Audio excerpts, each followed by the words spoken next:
down to business.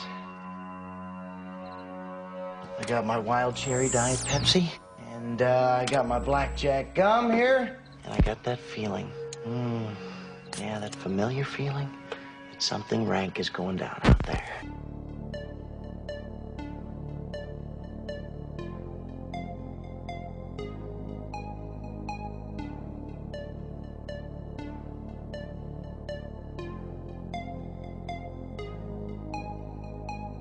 I'm funny how? I mean, funny like I'm a clown, I amuse you, I make you laugh, I'm here to fucking amuse you. How the fuck am I funny? What the fuck is so funny about me? Tell me what's fun.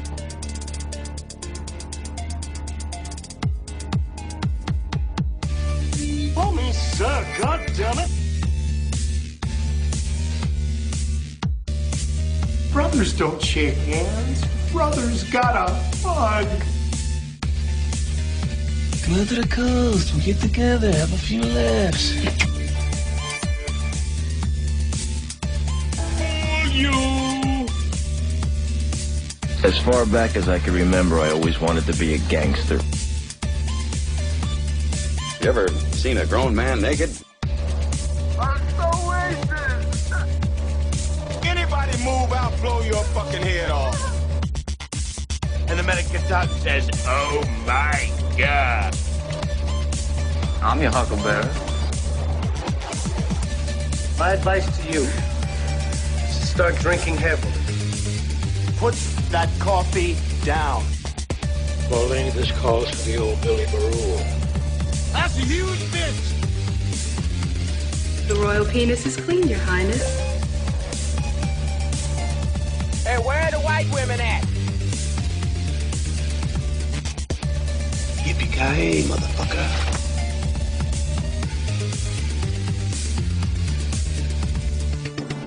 It's over, Johnny. It's over!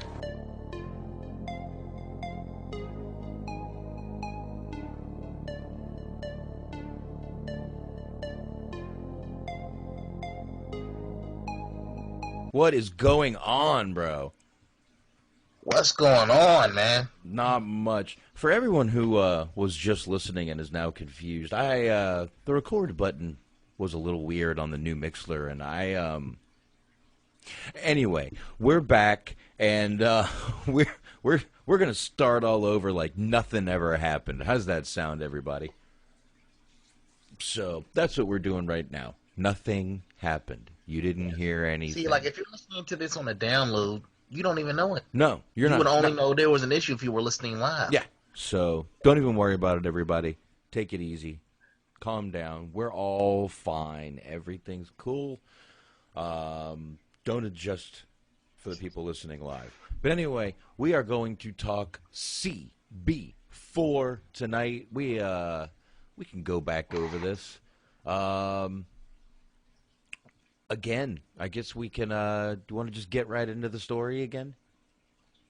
Yes, let's get right to it. 3 young friends who were aspiring to be rappers. They had been trying out different stuff, basically doing everything they could, trying to become big rappers.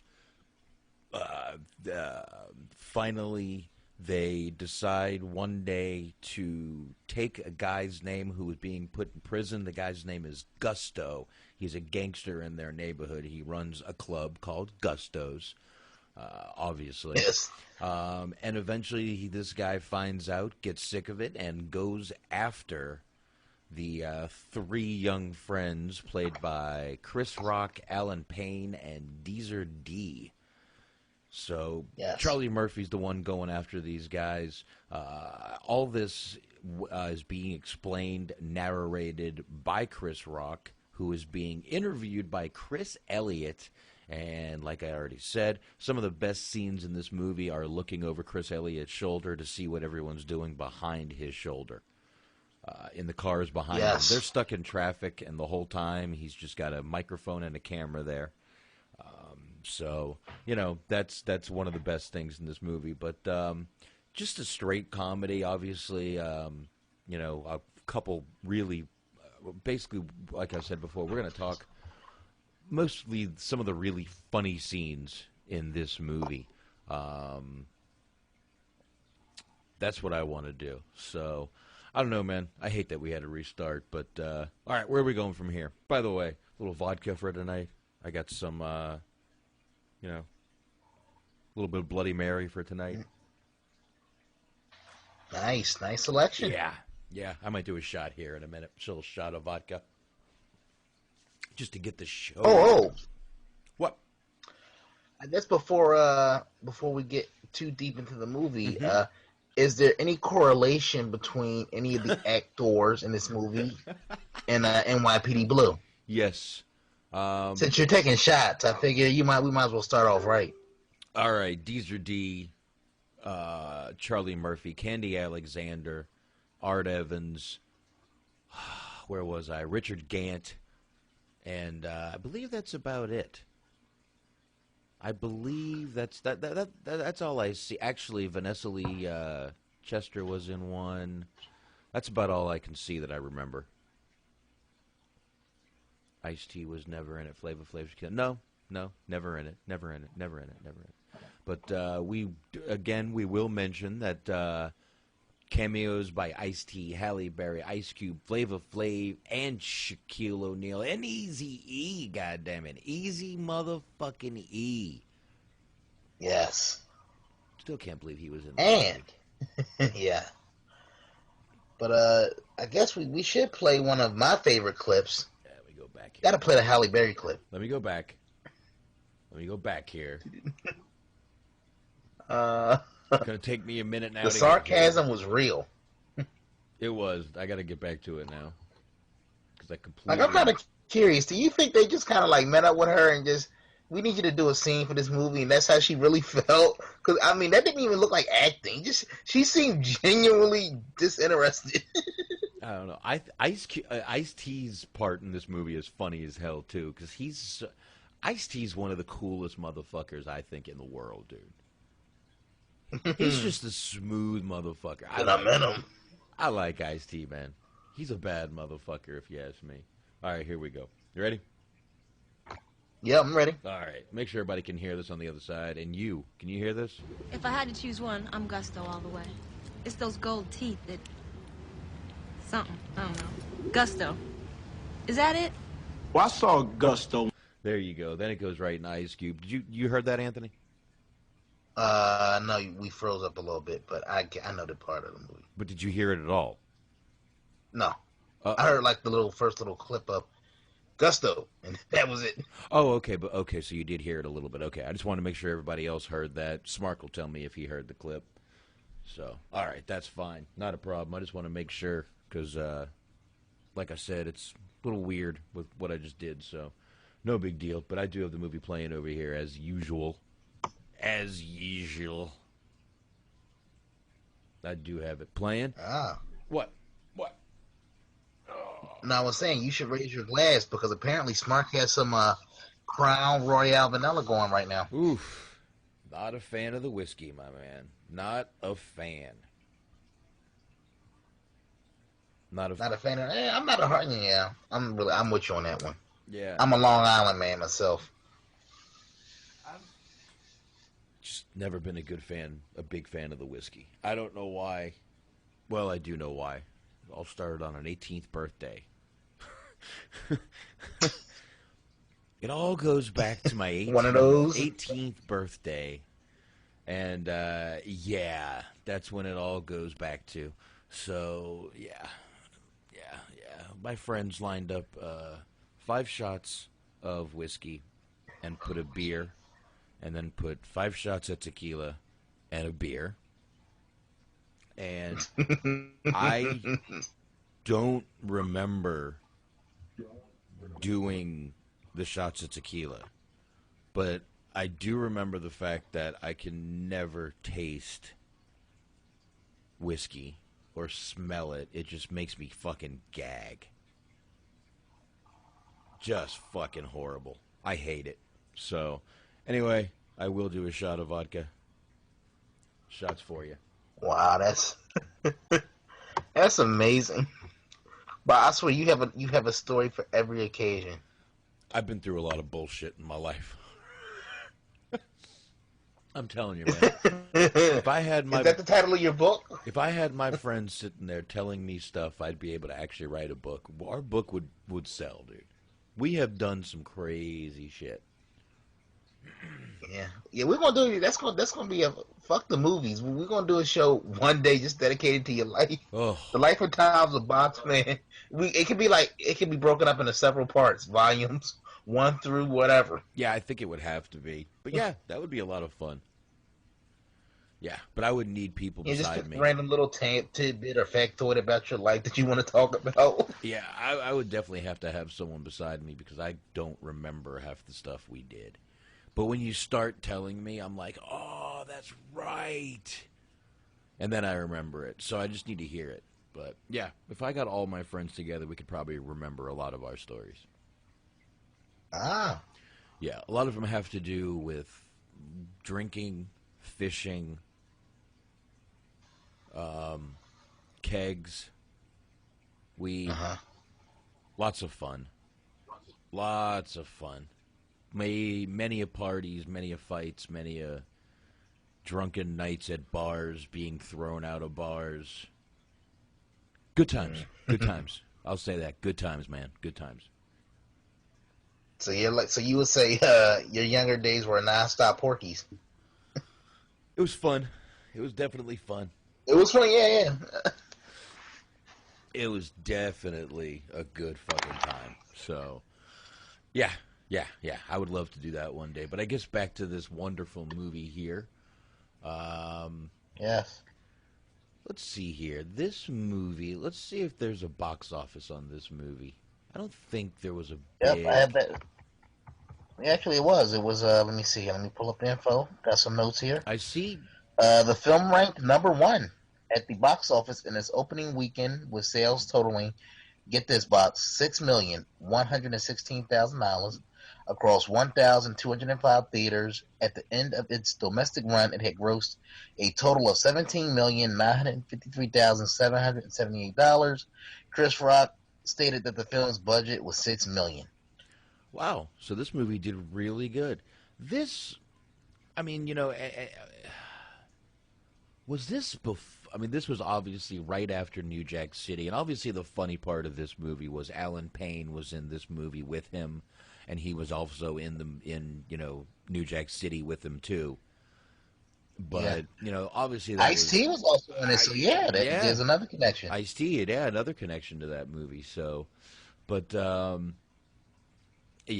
Chris Elliott's part in this is ridiculously funny. I'm not even a big Chris Elliott fan, but his part in this movie as the reporter is pretty funny.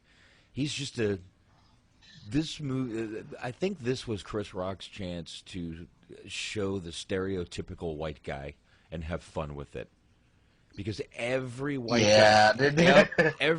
guy in this movie is the tight ass stereotypical white guy. Yes. Yeah. So let me ask you, like, between Chris Elliott and Phil Hartman, who do you think pulled it all better? Oh, Phil Hartman's the man. Good. We're on the same page. I mean, we're on the same page. Yeah, Phil Hartman is the man, dude. This movie was actually some of the writing credits for this movie do go to Chris Rock and a gentleman named Nelson George. Now, remember, he is from a place called Locash, a little city in California. The name of the guy who actually did the screenplay for the movie, Robert Locash. I like that little homage there. That is where the name came from. That is why they are straight out of Locash. Which I'm not sure. I don't know if anyone can hear it. Let's see. I can play it, but can they hear it? That's the question. Let's see. Hit it. Oops, sorry, wrong button. CB4 in the motherfucking house. Yeah, Gusto's in the motherfucking house with my man Dead Mike. We breaking motherfuckers out 24/7. So check this shit out. Hey yo, Gusto, what's up? Get that shit. Straight out of low cash, a crazy motherfucker named Gusto. I'm fucking white 'cause the bitch is a big hoe. I'm fucking. All right. There we go. I don't want to play too much of it. Do want to make sure everybody heard that. If anyone in the chat can tell me if they heard that, I just want to make sure everything's working correctly.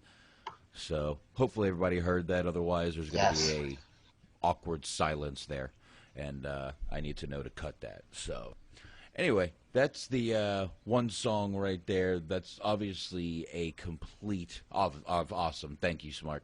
Obviously, that's a complete rip-off of Straight Outta Compton.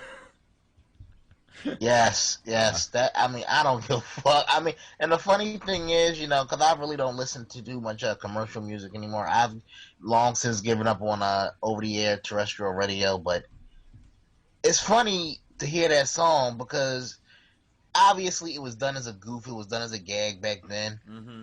But that song today, to me, holds up better than 95% of the shit that I hear today. You know, which is fucking hilarious to me on a lot of levels. Yeah, there was an article that I want to go over that was written in 2004 by Complex.com called 17 Ways CB4 Predicted Rap Today. And you know what? Let's go ahead and get into this real quick right now. How's that sound? Sure. 17 ways, and some of these are really true. Rappers have their own personal film crews follow them around. Obviously, this whole movie is being filmed by, Chris Elliott, like we had talked about. And it gives scenes from the movie and some real-life examples. Now, remember, this is from 2014.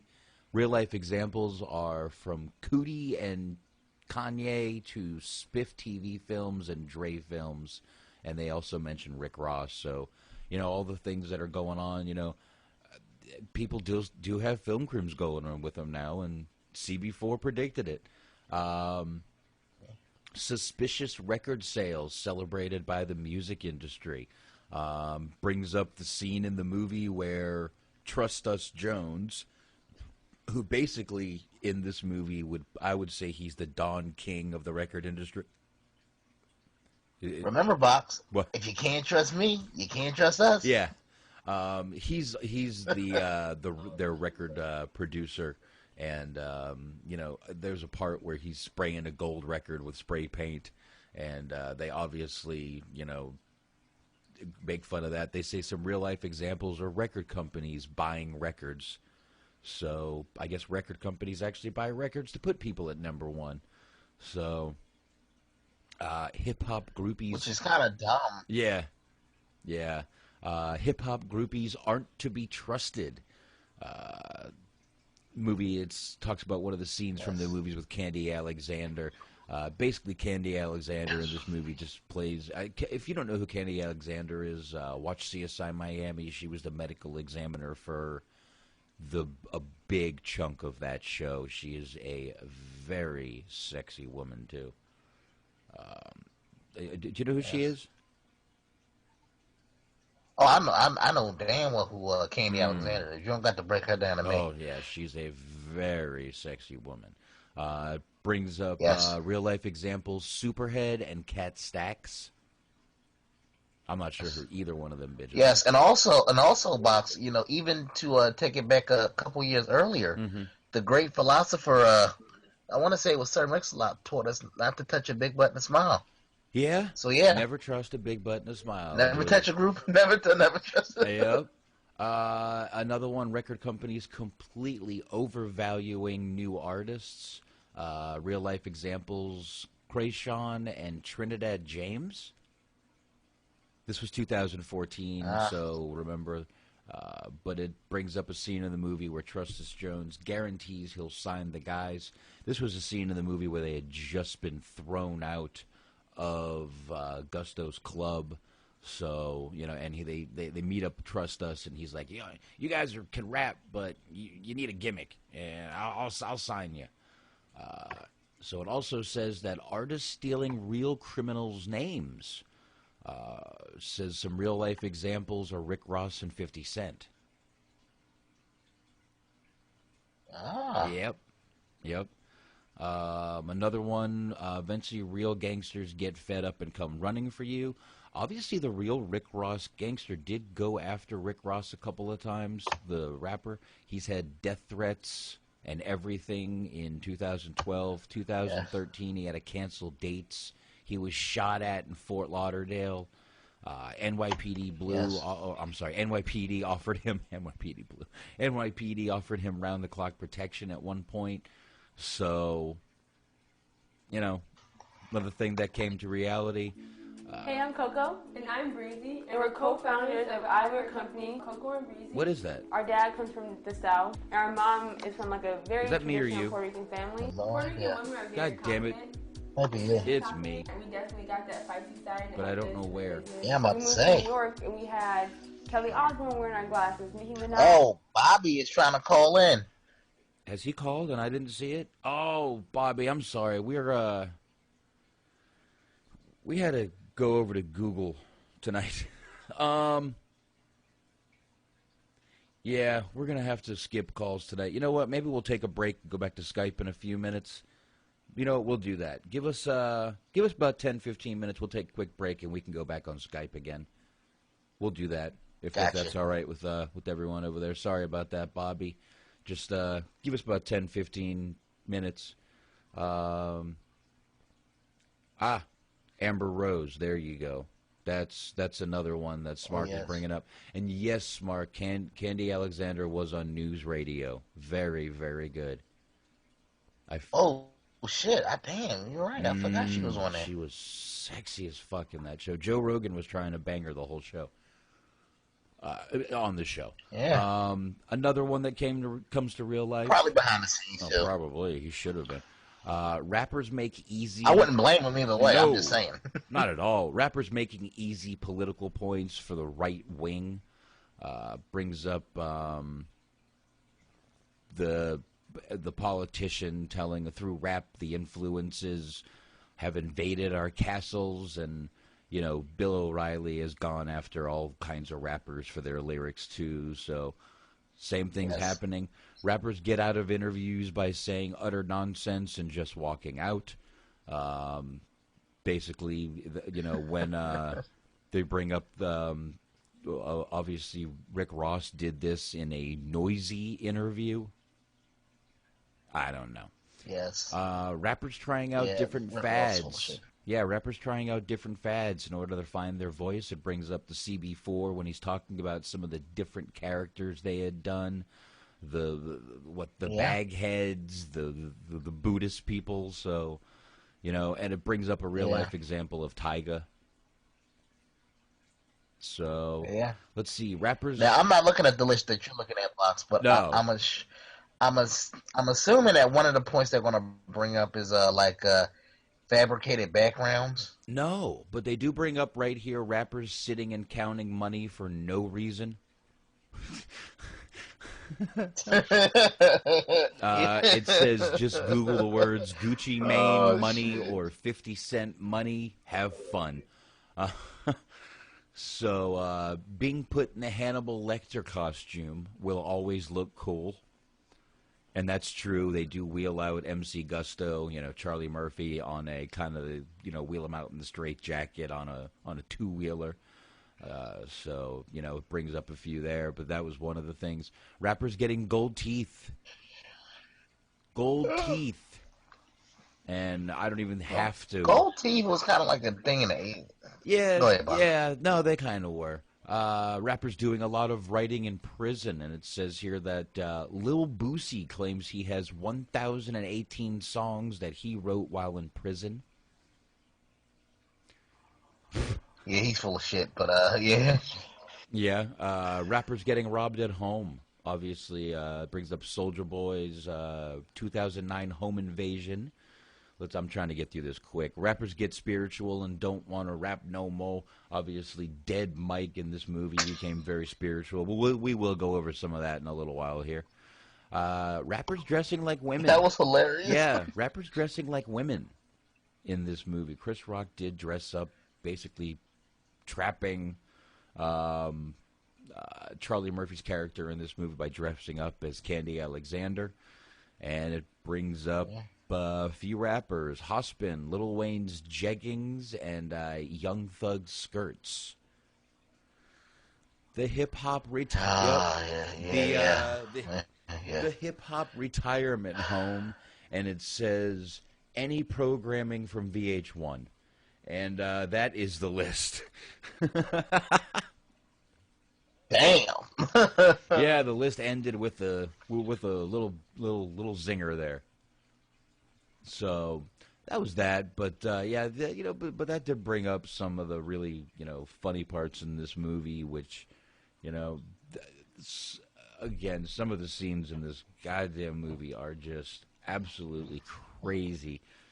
But obviously, basically these were three middle class, black guys trying to just make it, becoming rappers. But another funny scene in this movie when they go to see Allan Payne, or Dead Mike, at his job, and he's on a gay hotline. You remember this part? Very well. Well, here, you're about to remember it even more. Yeah, I'm licking your balls.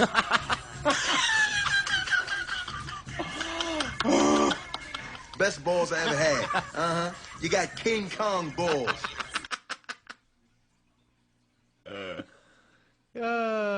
Shit. Gotta pay the rent somehow. And Allan Payne is just the coolest dude in this movie. You just can't see him doing this. And he just seems like a cool guy anyway, man. He really does seem like a cool guy.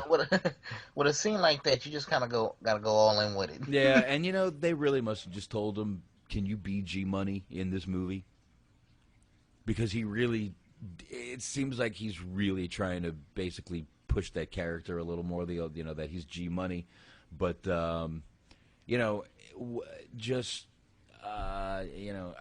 just one of these, it's a fun little movie. There's another part in this movie where they're all pretending to be Run DMC.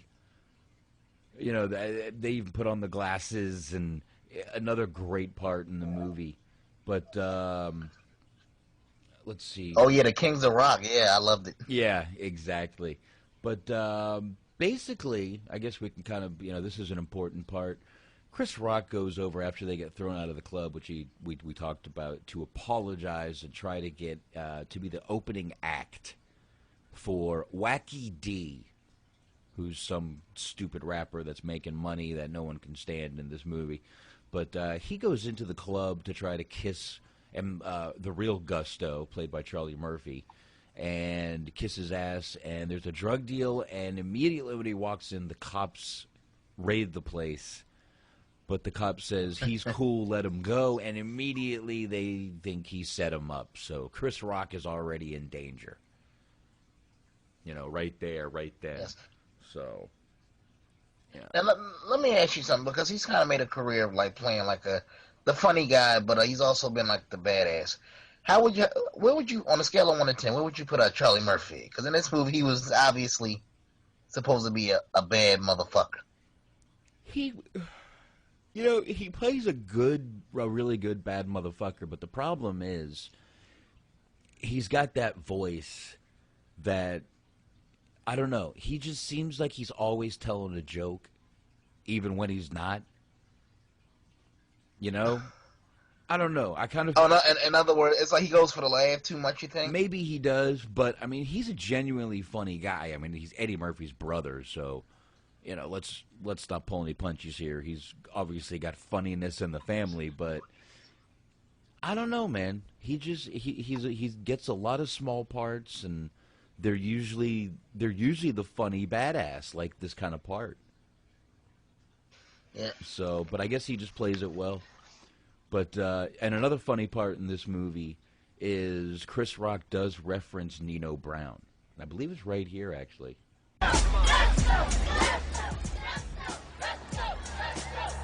Chanting Gusto.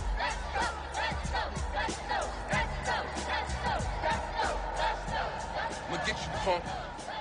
Think it's over? Huh? You embarrassed me like this?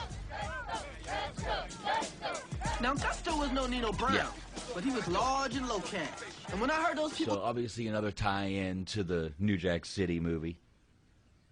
So there was a couple tie-ins, definitely. There was 3 or 4 tie-ins there where he brought in some New Jack City. So obviously he was parroting that movie a little bit too. So, but you know.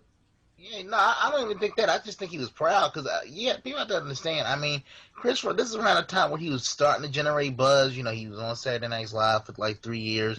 He had did New Jack City, but this was like his first like movie. This was like his first starring role where the weight of the movie kind of was resting on his shoulders, so to speak. Oh, this is probably a big movie for him. He was producer. He wrote some of this movie. Yeah, this was probably a lot on the line for him. And, you know, I'm just watching this part. They're in a restaurant, and they got a giant piece of cornbread in front of them with a, like... Oh, no. Get it right, Box. Big-ass biscuit. The big-ass biscuit. And it's got a...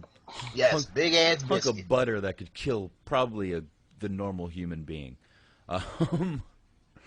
So man, and Allan Payne, I don't know what you think. It was a scene in here where, like, I guess somebody was just eavesdropping. Man, eat your big ass biscuit. Actually, here, eat your big ass biscuit. There it was, right there. I was just about to watch the area. I'm sorry, that line always, for some reason, it's a throwaway line, but it cracks me up every time. Yeah.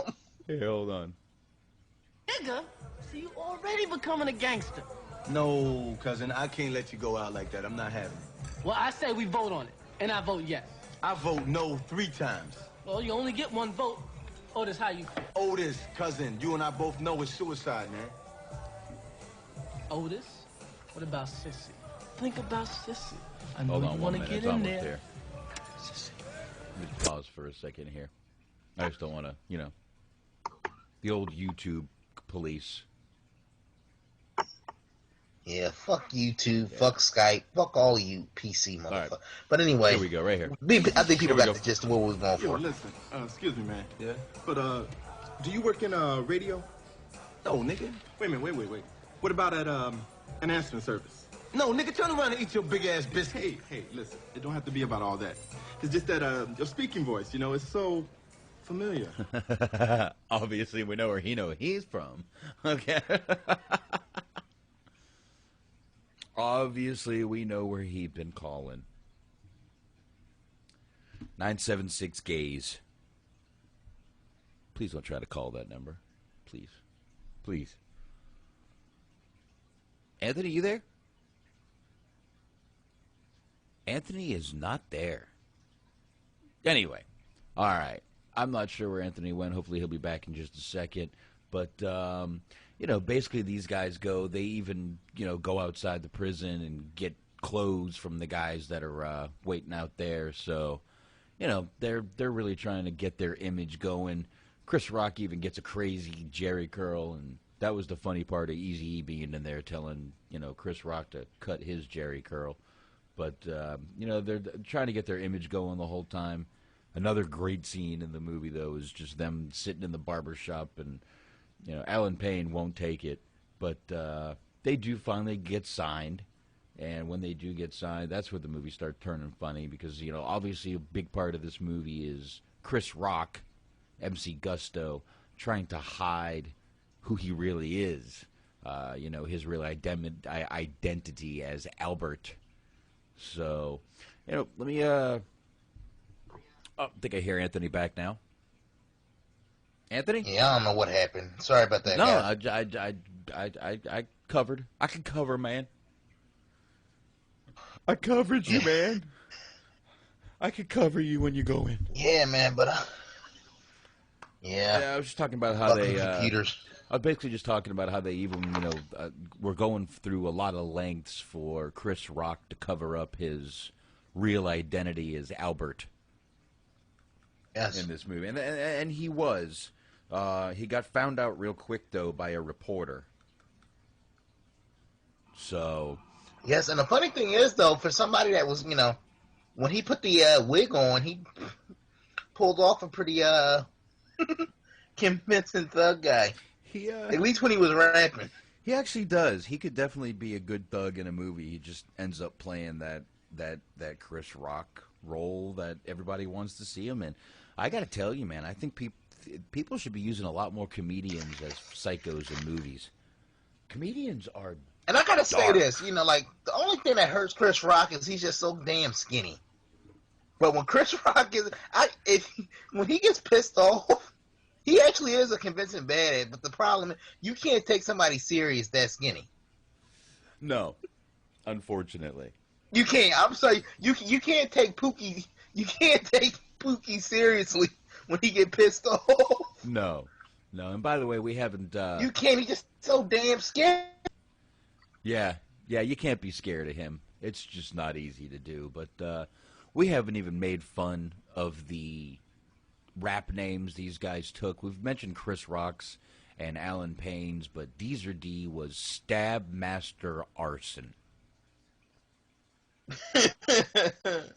Stab Master. That's a motherfucking ridiculous name. I'm sorry, but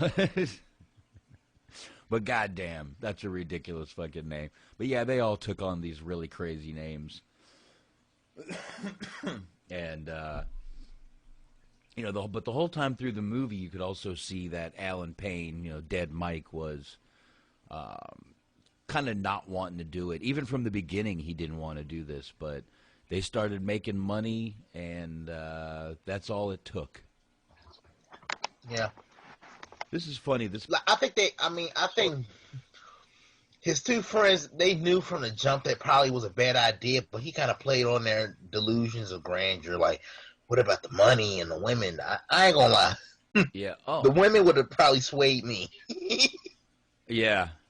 God, I forgot he was in this movie too. Tommy, what's his damn name? He was in Tommy. God damn it! He was Tommy. He was in Ace Ventura. He was the little fighting dude. The second one? Hold on, let me go. Okay, right here, Tommy. No, yes, the second one. Hold on here. I'll know the name when I see it. Tommy Davidson? Tommy Davidson. I wanted to say Tommy Hardison, but I know that was Kadeem Hardison that I was thinking of. Yeah, that's it. Tommy Davidson has a quick little cameo as Weird Warren. So he's in this movie too. I forgot him. Dude, what was the name of that movie he did? Hollywood Shuffle. I honestly like Tommy Davis.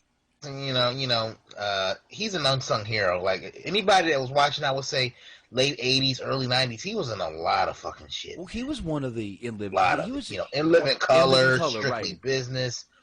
He was in honestly up until like the late 1990s, he was in a lot of shit. Yeah, and I really liked him. He did a movie hit called Hollywood Shuffle, though. That was a pretty crazy movie. But yeah, he was in that, and yeah, he was in Ace Ventura 2. And yeah, he is a funny fucking guy. And I thought he was in Living Color. I thought that was him. So yeah, that's another one. But Phil Hartman in this movie turns out to ends up being the politician that sees a opportunity during an election year to cash in on basically, trying to, cut down on the lyrics and rap. Basically playing that, like, Anthony had said earlier, that Al Gore, Tipper Gore role. The explicit lyrics and everything. Which, I mean, today people still do honestly, are you familiar with C. Dolores Tucker, Boxman? No. Well, basically, she, around this time, might have been a year or two later, but she was one of those people. I think she personally was in the back pocket of like these politicians, but she like put out this one woman single brigade against like rap to shut it down. Tupac, fucking Snoop, they're coming out, they're calling our women bitches and hoes and sluts, and we're not going to stand for it and all this type of shit. It was just, that's why I think they were kind of trying to model like Phil Hartman character actor. Maybe, but I mean, it just... Yeah, you could just kind of tell. Right. It was a glorified goof. Probably was. But yeah, oh man, I'm trying to figure out which great. I mean, this movie just was funny from top to bottom. Let's see. We should get into the songs. I mean, we did Straight Outta Low Cash. Yeah. What did you think of Sweat on My Balls? Oh, Sweat on My Balls was a good one. I like that one. Matter of fact, let's go ahead and give a little.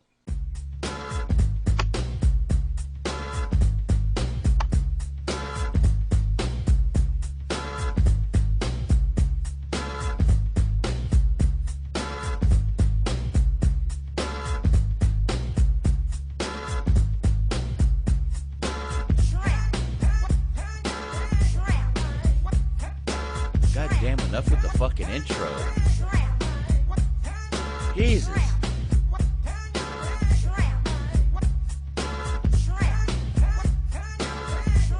For the ladies, 130 pounds of beef, yeah. Chinky eye, curly hair, and gold teeth. Swinging with this here stud, you need practice. I'm leaving used rubbers on a mattress. When I'm with my homies, we're rolling. Can't love a car less than stolen. Don't ask me what the price is, but it's more than pussy tickle devices, so you can feel us. You can feel us. You can feel us. You can feel. There we go. Always a good song. How can you not like a song called Sweat from My Balls? I mean, really. Now, Box, you know, this was a funny move. You seriously, but do you think they kind of missed the boat by not putting out a real album from these guys? Like, as a parody album, I think they could have sold some records. Yeah, they probably could have. I don't think that was the time to do it. I think nowadays they wouldn't miss a chance to make them a penny. But let's see, 93. This was probably not really but yeah, they probably could have made a killing with a full album. Because I mean, like, if you think about what they were going, I mean, obviously, like I said, we've already established it's a gag. But let's be honest, they didn't sound that bad for what they were going for. No, but I mean, obviously, it wasn't really. I don't think it was them rapping either. So I don't think so. But I don't know. I do not know. Maybe it was. Maybe it wasn't. I don't think so, though. Another funny scene in this movie is where the hip hop groupie Sissy, played by Candy Alexander, is doing a sex scene with Chris Rock, but it keeps flipping back and forth between Chris Rock and Allan Payne, and showing one as a real ladies' man and one is kind of a lady. You know what scene I'm talking about, Anthony? Yes. Yeah. Yes. Yeah, this scene is funny as hell. You know, it's got, Allan Payne is basically, kissing her up and down. He's giving the camera sexy looks, and Chris Rock basically is awkwardly kissing her.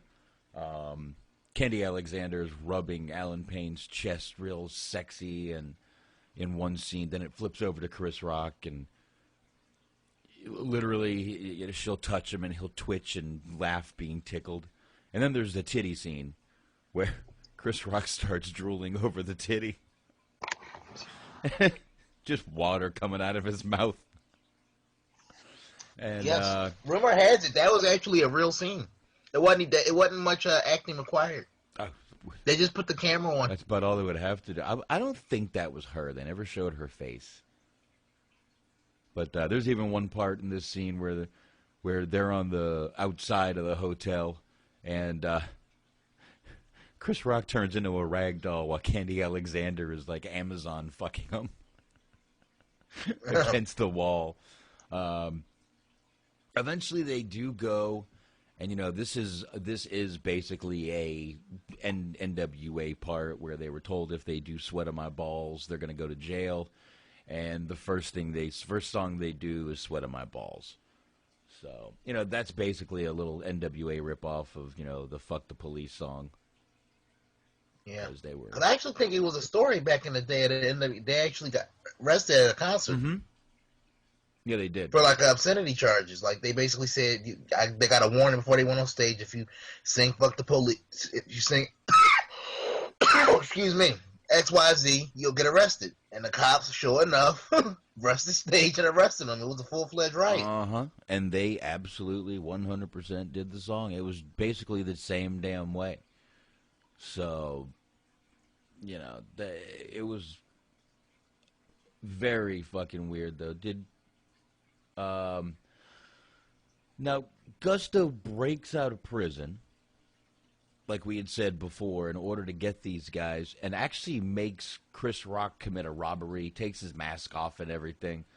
And, you know, one point they're, you know, telling everybody, you know, take your clothes off, and then one fat dude starts taking his clothes. Like, you put them back on, man. All right? Fucking Charlie Murphy, man, his voice is so badass. It's just hilarious. But, you know, I mean, we're basically damn near the end of this movie already. You know, I'm kind of trying to go scene by scene, but not, you know, mess it up. But obviously Chris Rock starts seeing the light. They're doing the wrong thing. And, you know, what's his name? Allan Payne goes out and cuts a solo album. We need to get to that song, don't we? Let's see if I can find that song. I'm black, y'all. Yeah. I'm black, y'all. I'm black. Where can I find that song? That must be right. Hold on, give me a minute here. I'm looking. Well, you're looking that up. We should point out that Chris Rock did actually have a steady girlfriend in this movie. Rachel True. That's right. Okay, here we go. Door. Armed robbery? What? Let me Hold tell you on something. here. This hasn't stopped the rest. All right, here we go. It's coming. Just a few seconds more. And... I'm black, y'all, and I'm black, y'all, and I'm blacker than black, and I'm black, y'all, and I'm black, y'all, and I'm black, y'all, and I'm blacker than black, and I'm black, y'all. I'm blickety black, blacker than black, I'm blacker than black, yo, because I'm black and I'm black. Yo, I'm black and I'm black, y'all, and I'm blacker than black, and I'm black, y'all, and I'm black, y'all, and I'm black, y'all, and I'm blacker than black, and I'm black, y'all, and I'm blickety black, black. I'm sorry. That's some fun. Every time I'm sorry. And I'm sorry, like, you know, folks, look that clip up. I mean, because even though you heard it, you have to see, that's a very visual scene. Oh, he gets like a... You have to just Allan Payne's facial expressions. You have to see that. You have to see that visually, please. Oh, look it up on YouTube. Oh, yeah. Google it. It's somewhere online. It's hilarious. He gets like a Mr. T look in his eyes and turns his head to the side, and it is funny. Yeah. And then the other guy, Stab Master Arson, has the song, of course, but his is good.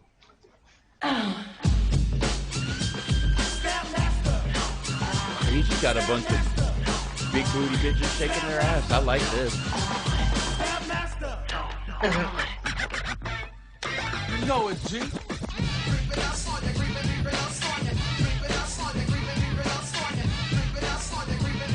That was some Fushnikins right there, right? Yeah.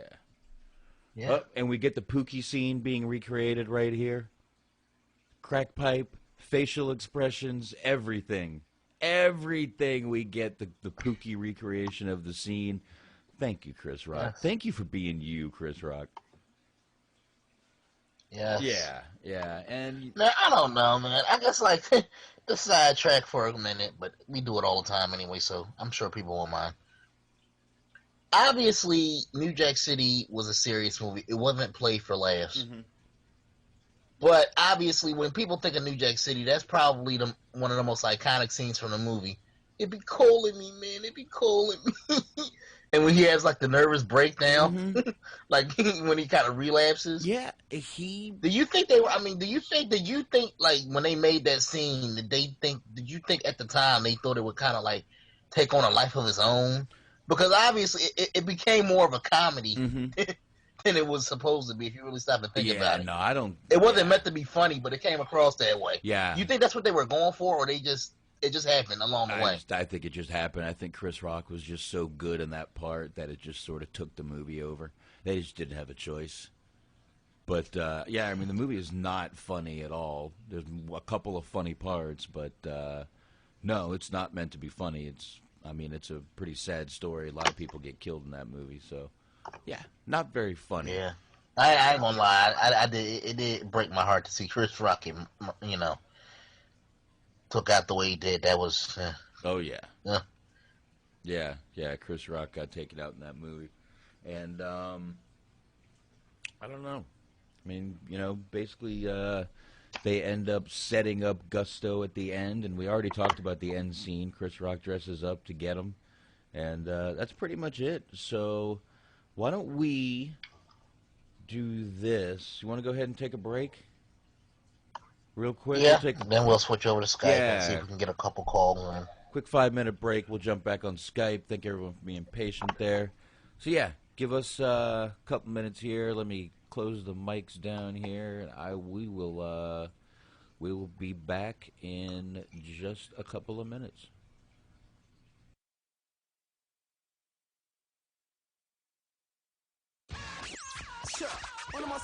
Yes. CB4.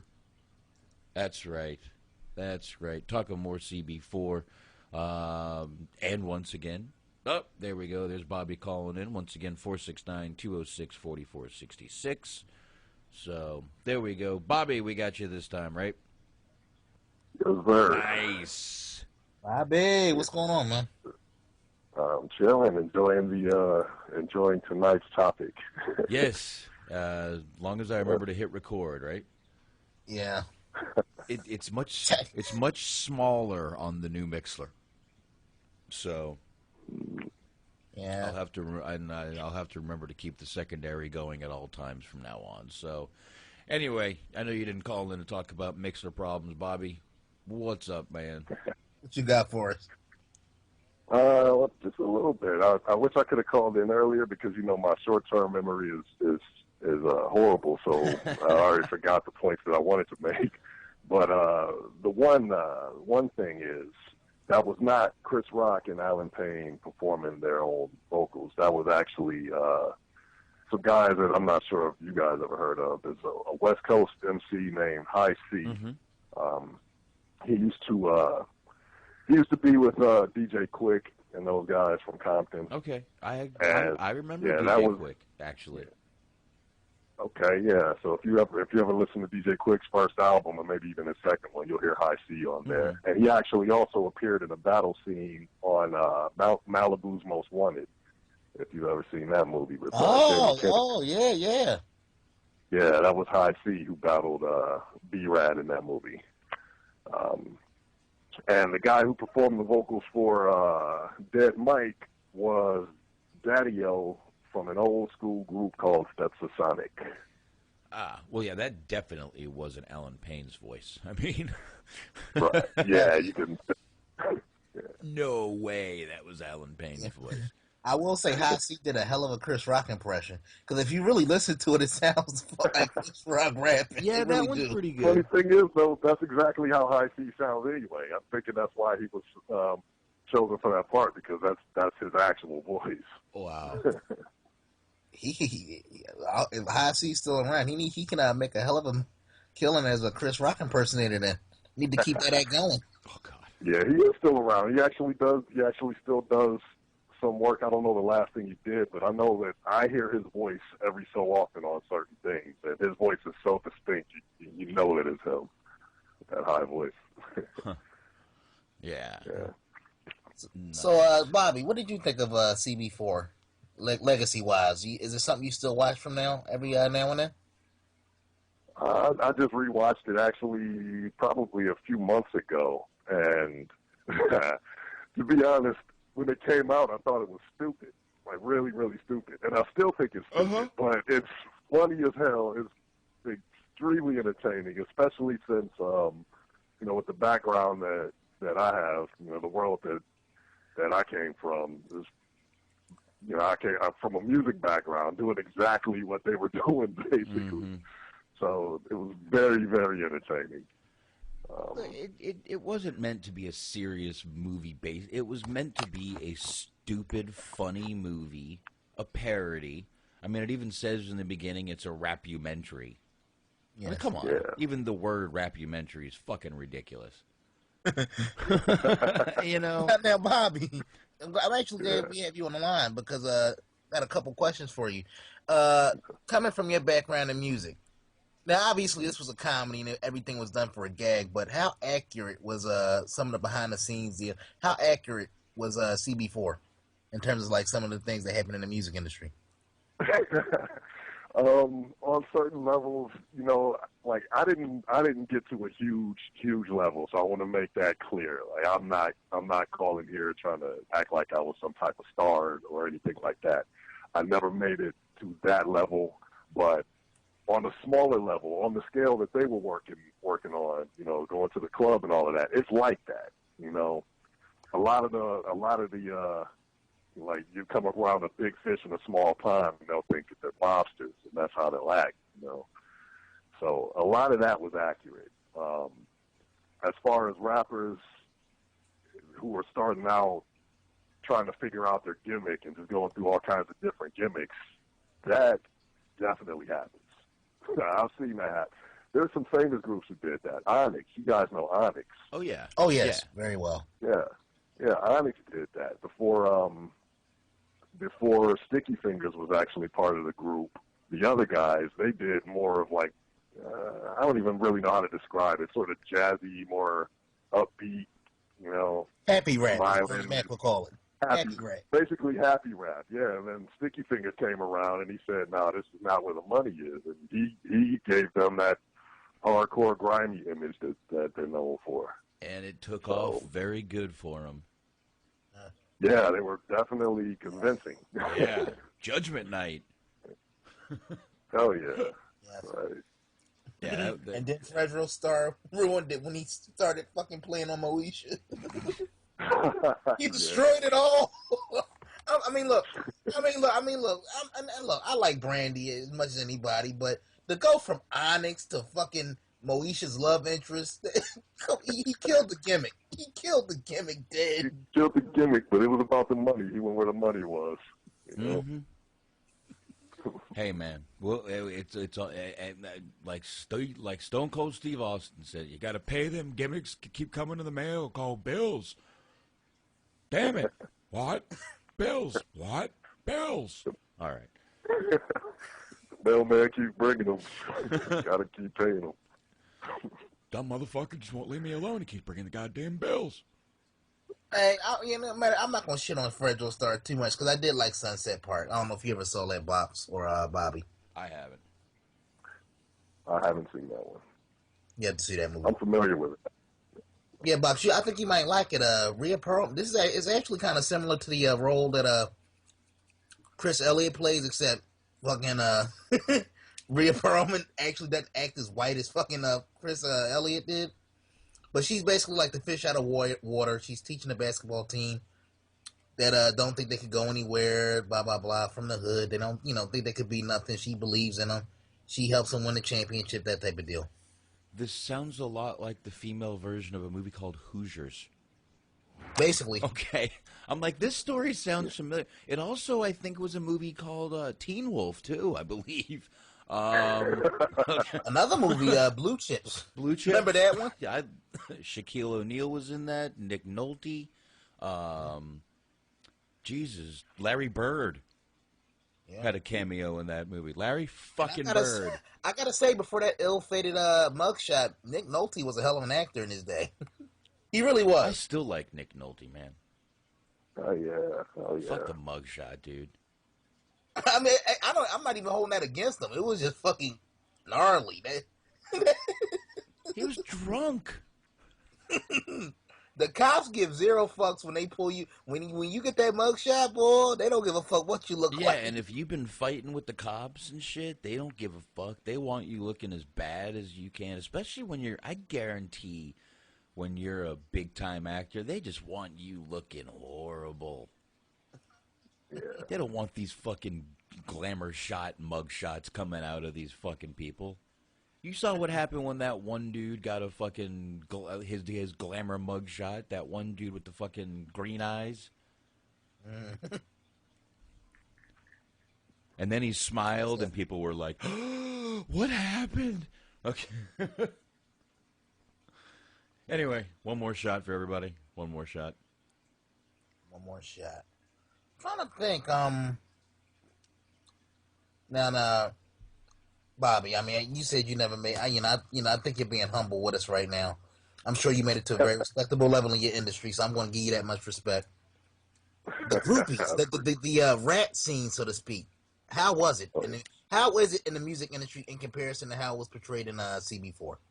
Pretty accurate. The groupies are completely shameless in real life. I have seen it. I have not reached a level where I was I've not reached a level where I was able to partake as much. It wasn't as easy as I would have liked to have been for me, but I have seen how shameless they can be. So you always hear stories about groupies. They'll sleep with anybody to get to the main event, so to speak. Oh yeah. Yes, sir. They security guards, doormen. It don't matter who you are. Yeah, and that's a big part of the reason why so many rappers, especially back in that era, were making so many songs disrespecting women, because that was the women that they saw constantly, every single day. Women are just throwing it at them, you know. So yeah, that's what you're going to write about. You're going to write about what you see. That's usually how it goes. Yeah. Not much you can do about that. That's pretty much how it works for everybody. Yeah. Yep. Unless you're buying songs, then you're writing what you pay for. Or not writing what you pay for. Whatever. Maybe I should do another shot. What do you think, guys? No, but it's funny because I did want to bring this up, and I'm glad you guys, especially Bobby's on right now. That's one of the things I always respected about Chris Rock. Even though, like, obviously he's a comedian, he laces everything with humor. But if you really stop and listen and pay attention to what he's doing, he's actually teaching you something at the same fucking time. Everything he does, I don't care what it is. There's always like that message in between the jokes. We always bring that message up. No, for real. Like, I'm saying, everything he's done is always like those subtle little messages. I just wonder how many people actually know what that's from. I don't know. I wonder. I know what it's from, but it's from "Don't Be a Menace." But yes, to South Keenan Ivory Wayne. Yeah, but I don't know how many people do. But yeah. Yeah, you mentioned Hollywood Shuffle earlier. Yes. Sorry, Hollywood Shuffle. Yes. Yeah, that was a Robert Townsend and Keenan Ivory Wayans movie. Yeah, but wasn't he funded it on his credit card, by the way? Wasn't Tommy Davidson in that movie though? I think he might have been in it. There were a lot of people in it. Damon Wayans was in it. A lot of people had small parts, but for the most part, that was Robert Townsend's movie. Robert Townsend's movie, right? Wrote it. Yeah, and yeah, it's mostly him and Keenan Ivory Wayans. Yeah, but I see. For some reason, I remember Tommy Davidson in that movie, and I don't know, maybe it was one of the parts he had that. But I mean, that was a crazy little movie. It's been a long time since I've seen that. Yeah. I have it. Yeah, it's in my collection. I just haven't turned it on in a good long time. Oh, that's good stuff. That's good stuff. Oh, that's a classic. I probably need to catch up on it. Yeah. A lot of people in that movie. You had Robert Townsend. You had the gorgeous Anne Marie Johnson, John Witherspoon, another underrated guy. Wow. I love John Witherspoon, man. Yeah. He started off as a serious actor, if you could believe that. Oh my god! I could believe it because you can kind of tell. He kind of gives that vibe. Yeah. Let's see here. Who was it? Dom Herrera. Uncredited. Oh, excuse me. I just fucking yawned to the microphone. Excuse me for that. Helen Martin, yeah, she was in everything for a period of time, it felt like. Tommy Davidson wasn't in that. I guess maybe I confused. Oh, man, now I got to feel bad for confusing people. All right, go ahead and say it. Go ahead. We don't all look alike. No, Hartman. you don't. But God damn it, have you ever seen fucking Tommy Davidson and Robert Townsend? You could easily mix them up without the mustache. No, they look nothing. Oh alike. no, without the mustache, it's the same guy. I'm telling you right now. Okay. Let's see who's in this. Let's play who's in Hollywood. Oh, Robert Townsend. Henry Wayans, Kim Wayans, another Wayne. Damn, this is almost like a mini Wayans. It's a Wayans joint, if you will. They always look out for each other. They do stick up for each other and always look out for each other, and you can't blame them. You really can't. Yeah, Paul Mooney. Paul Mooney's down in there. Bobby McGee. I don't know if that's the Bobby McGee from Janis Joplin's song. The great Michael Collier. I don't know if you're familiar with him, Box. Michael, yeah, I do know Michael Collier. I've seen him before. Damon Wayans, you already said. John Witherspoon, you said. Rusty Condiff. I don't know if you know him, Box. I know who he is. I wanted to bring him up since we were talking about CB4. Are you familiar with the movie called Fear of a Black Hat? Who was in that movie? I'm not. Michael Rappaport was in that, wasn't he? Was he? I don't remember if he was in that, but that was a Rusty Cundiff movie, and the guy, the black guy from Revenge of the Nerds, I can't remember his name, but he was. Well, his name in the movie was. Oh fuck, I forgot. You're gonna make me look that one up because that one will kill me. I just pulled up Fear of a Black Cat. Yeah, I remember this movie. Yeah, Fear of a Black Hat. It came out around the same time. I can't remember exactly when, but it was roughly around the same time as CB4, or they were being made at the same time. And I think they were both, like, they were kind of under pressure because the movies were so similar. Mm-hmm. Lamar. So, yeah. Larry B. Scott. Yeah. Lamar. That's who it was. Yeah. Fear of a Black Hat. You should check that movie out. It's very similar to CB4. I'll have to check that out. Let me see. Fear. Yeah, it's very good. Type it in here in the old, what do you call this thing, IMDb. Wow, it won't even pull up. That's not good. Fear of a Black Hat. There it is. Same year. And I love the name NWH. Niggas with hats. Just by the cover, I have to watch this movie. Is all I'm saying. Yeah, that's what made me see it back in the day. The cover. It appealed to an impressionable young man. I mean, come on now. They knew what they was doing when they made that poster. Oh yeah. You didn't have to know. I didn't have to know a script. I didn't know nobody in the movie at the time. I just saw that poster and said, "Yeah, I got to see this movie." Deezer D is in that. Deezer D is in this movie too. Yes, he is. Yeah, I wanted to mention that too. Yeah, and in Fear of a Black Hat, he's in that movie too. Yeah. All right. I know a few people in this movie. Cassie Lemons. I know who she is. Candyman. She was in Candyman. If you've never seen Candyman, holy fuck. And Bob, just to give you a perspective of what you're in for when you see this movie, they make a lot of characters based on real people. Mm-hmm. So, for example, you have Jake Springleton.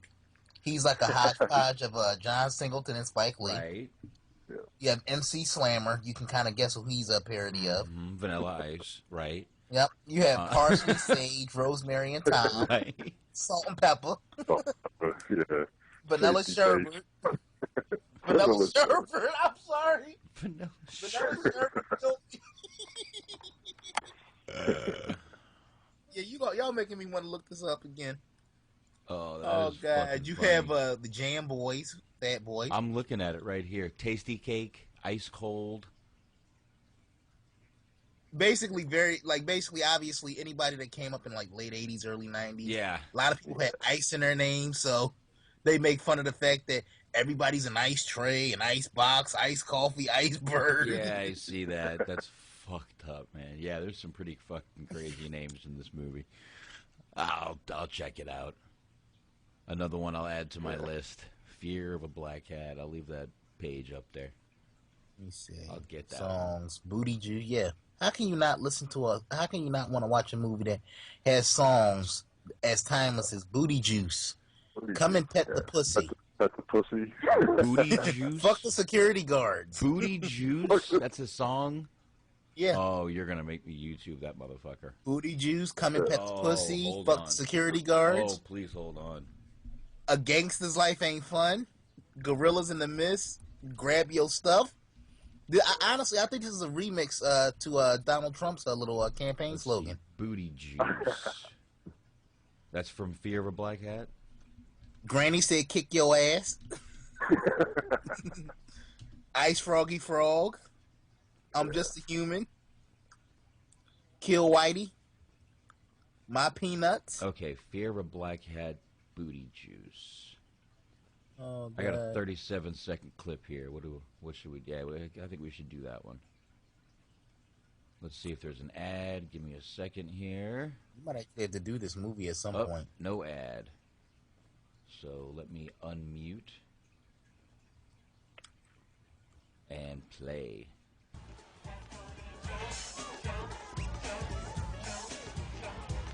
Booty juice comes right from the source. What's the source? An ass, of course. The kind that spreads out extra wide.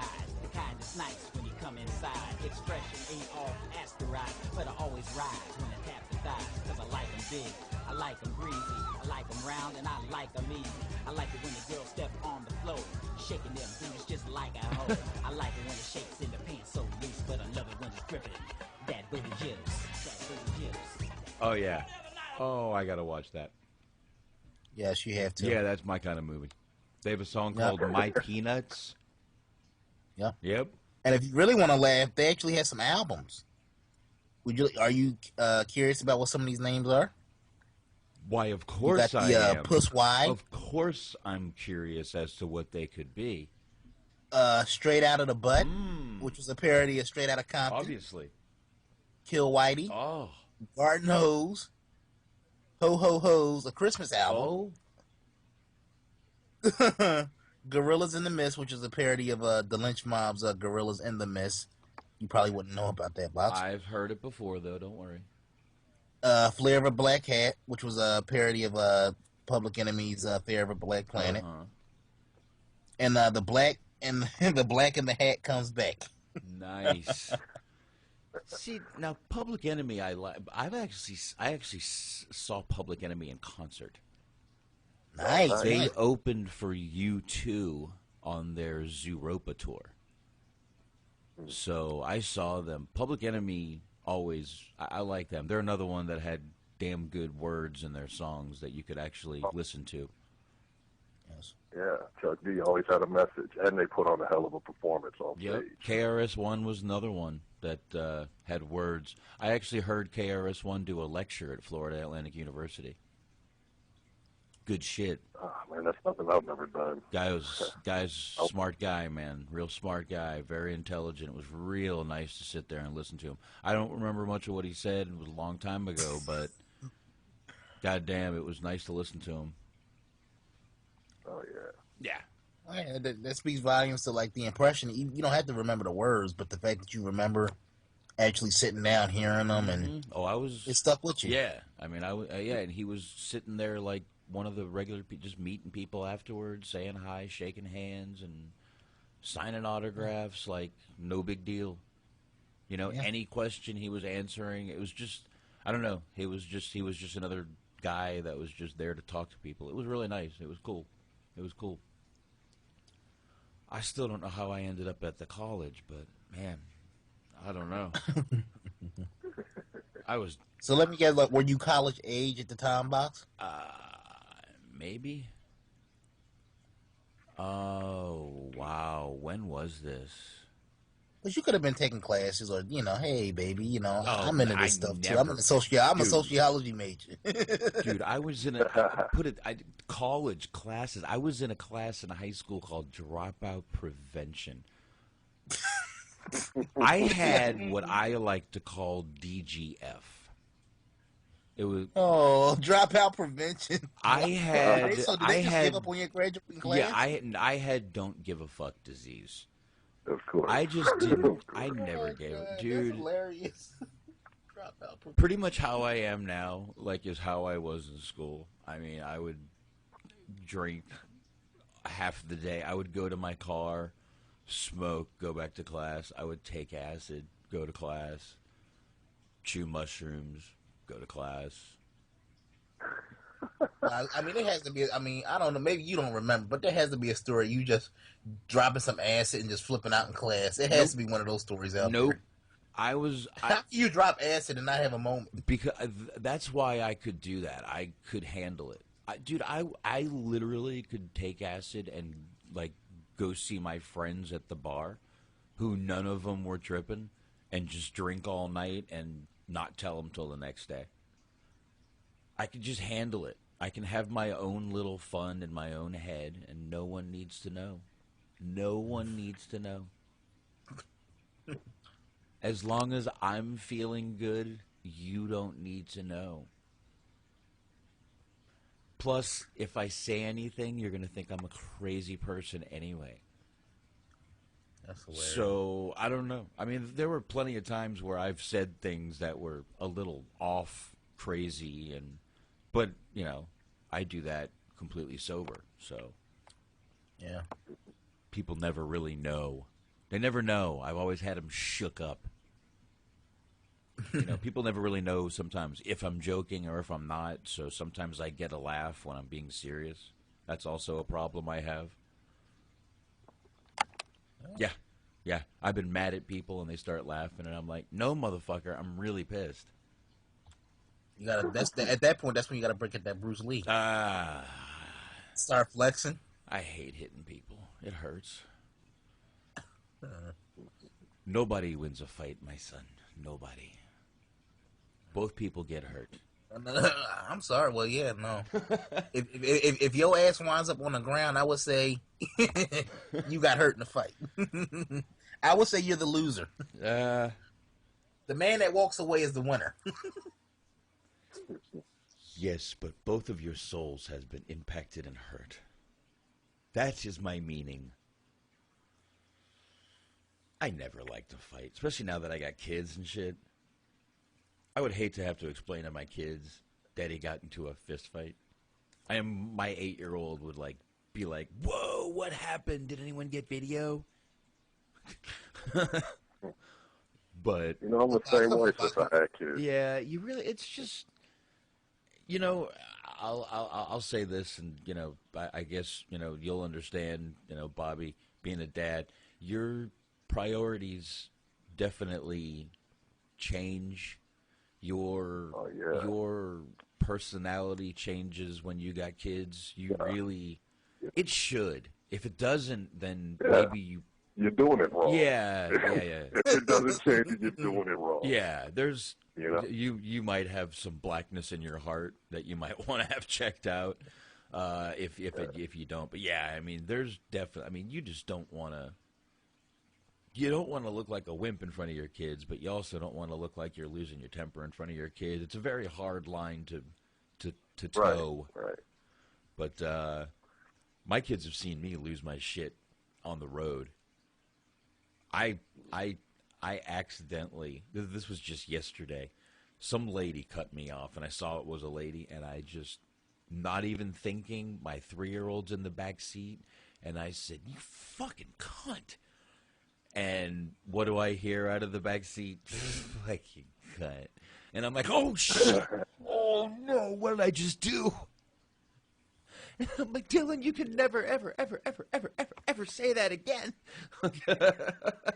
Oh, all you gotta do is blame. Oh, you gotta just blame it on the school. Blame it on a friend. He doesn't go to school yet. I'm watching him every day right now. I'm working from home. Oh shit, you're fucked. Yeah, I can't blame it on anyone but me. And you know, my fiance, you know, she's heard me scream that word in the car with the windows up before. She's heard me scream much worse with the windows up before. But how you learned it from the kids. Oh, yeah. I, you know, you just don't think sometimes, but You know, there's nothing you can do. It slips. Everything slips. Hey, I heard my 8-year-old looked at my 3-year-old about 3-4 months ago and said, "Fuck you." Oh, the fit hit the shan that day, my friend. Ooh, wow. Yes, yeah. Oh, he had no games for a month. Oh, Fuck games. I remember ass whoopings, man. Look, I remember getting my ass slid up and giving my grandma the thumbs up. Back in the day. First grade, they teach these kids how to dial 911. Trust me, dude. You can't do that shit no more. First grade, these kids know how to dial 911. Yeah. My son came home first grade talking about bullying and all this stuff, and he's like, "You're bullying me right now." I'm like, "What the fuck are you talking? I'm parenting, son of a damn it!" Right. You don't even know the difference yet. See, that's judging. Shut the fuck up. Okay.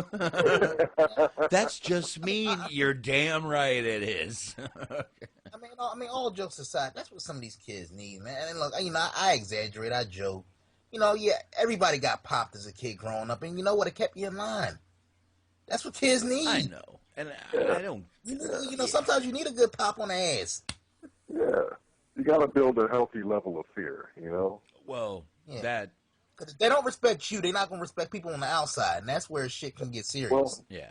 I mean, fear and respect are two completely different things, but they're both important. Respect, definitely more, but at a certain point, they have to have that fear to know that, okay, I got to stay in line. I can't skip school or my daddy will fucking kill me. Yeah, see, it goes back to Bronx Tale where C asked Sonny, would you rather be feared or respected? You know what I mean? And that's a tough question to ask anybody.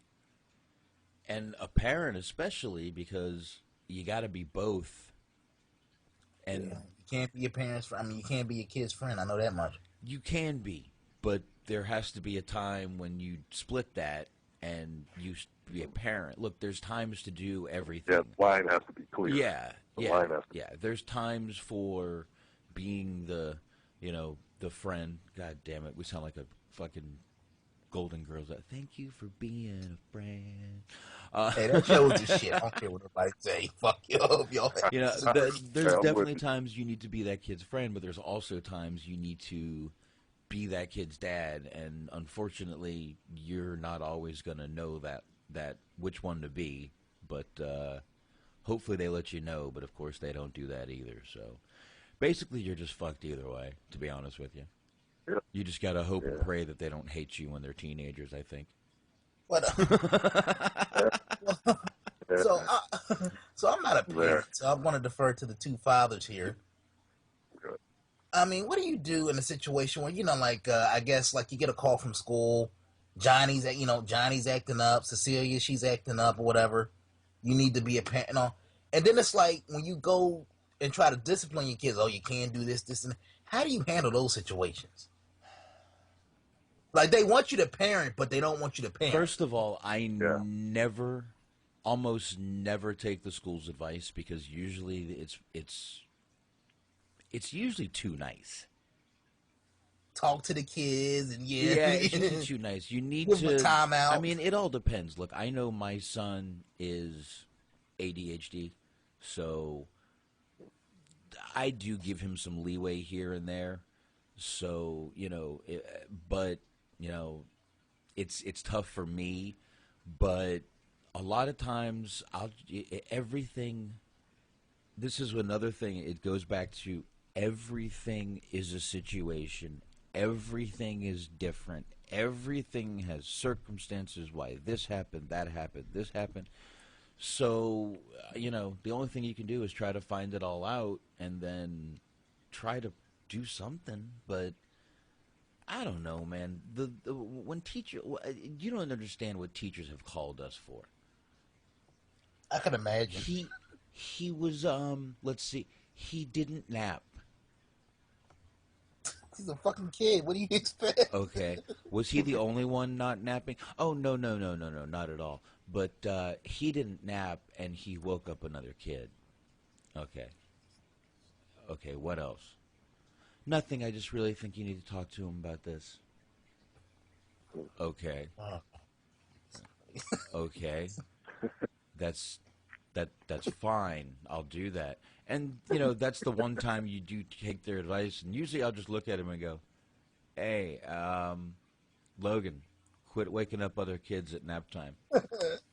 Okay. All right, I will. All right, cool. You want to go get some McDonald's, man? Okay, let's go. All right. I mean, I'm cracking up right now because I'm just trying to picture you two guys at like those parent-teacher conferences. Do they even still do those? Do you just ever find yourself sometimes just wanting to smack the shit out of the teacher for some of the shit they say? Mm-hmm.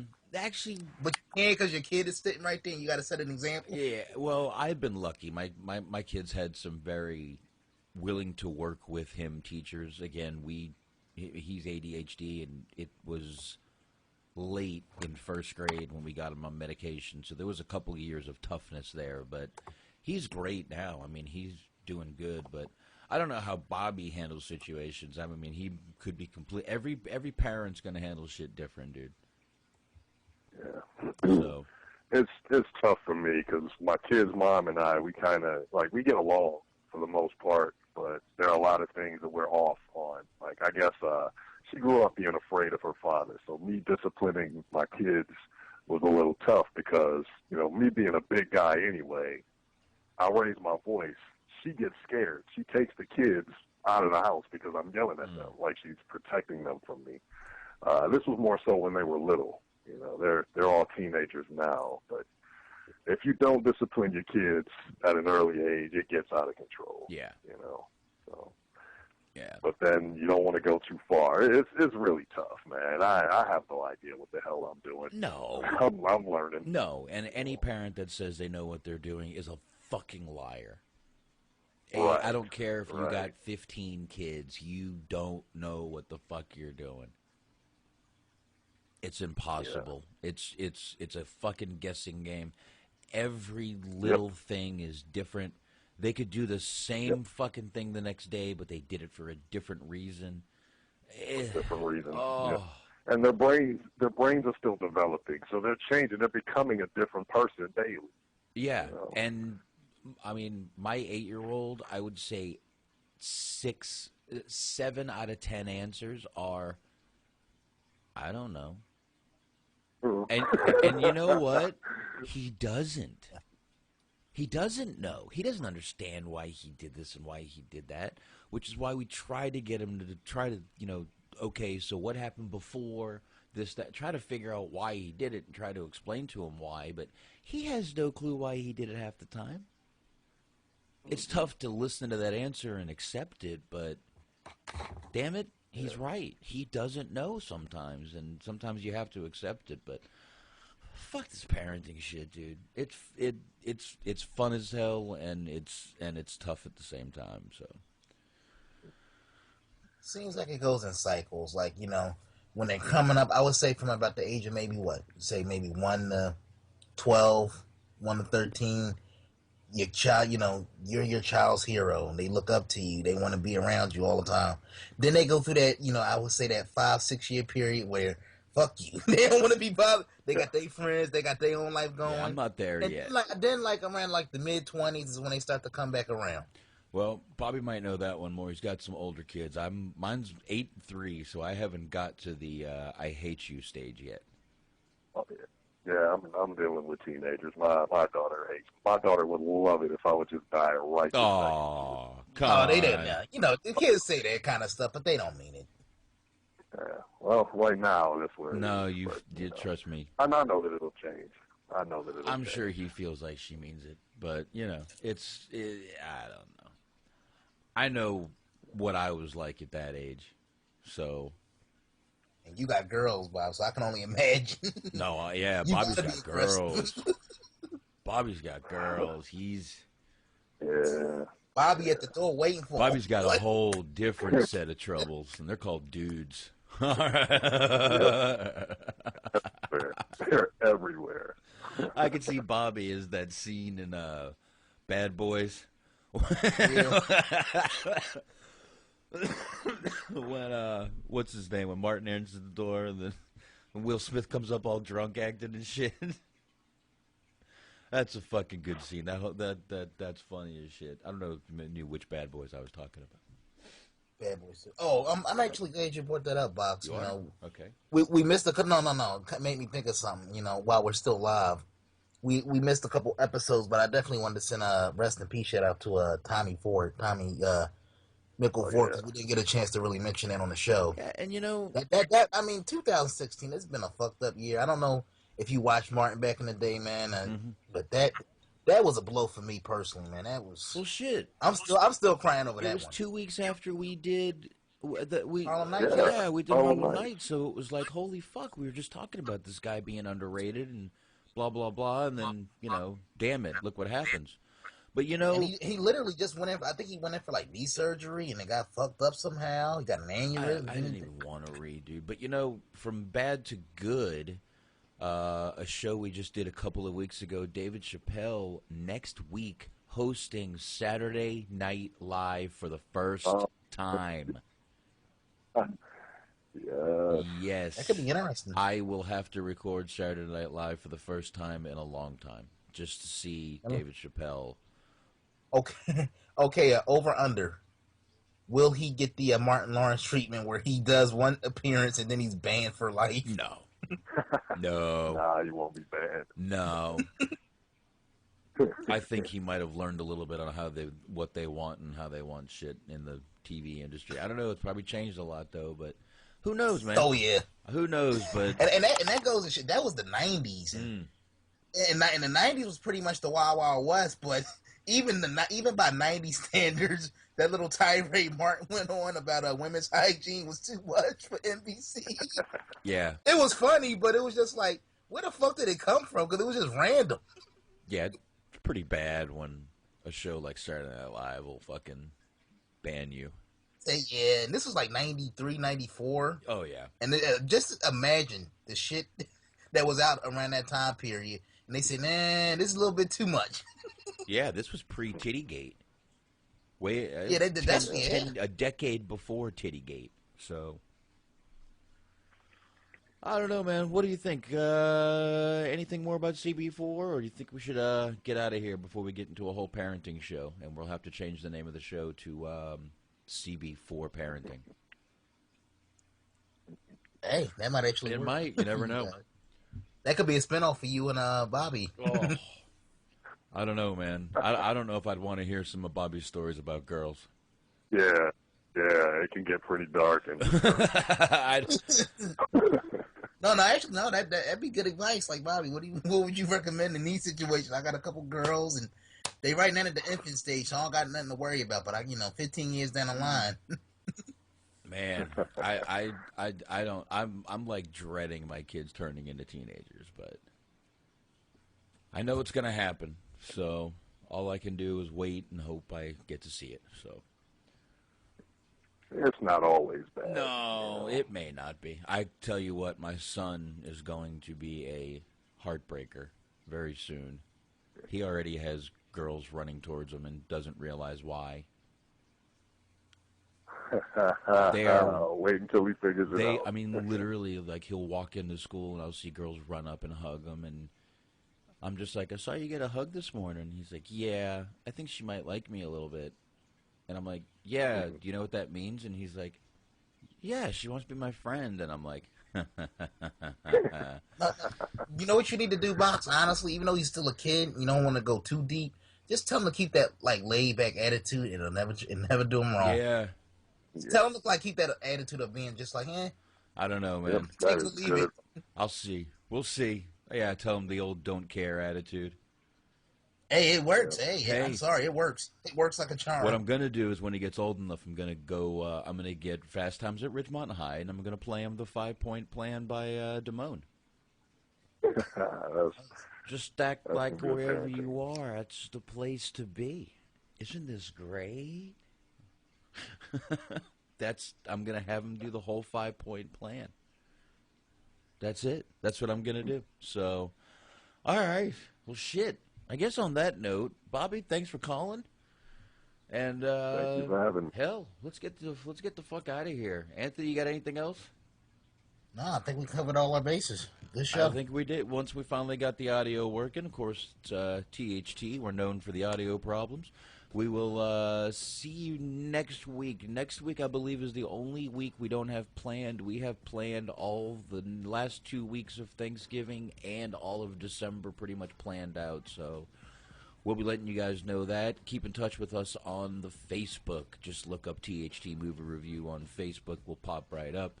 Do that for everything. Do it for YouTube. Do it for iTunes, THT Movie Review. TuneIn Radio, Stitcher Radio. Did I say YouTube? Yeah, I did again. Who cares? Anyway, that's it. Anyone else got anything left? No, baby. I think we covered our bases, baby. All right. We covered them all. We out of here. Later. Peace.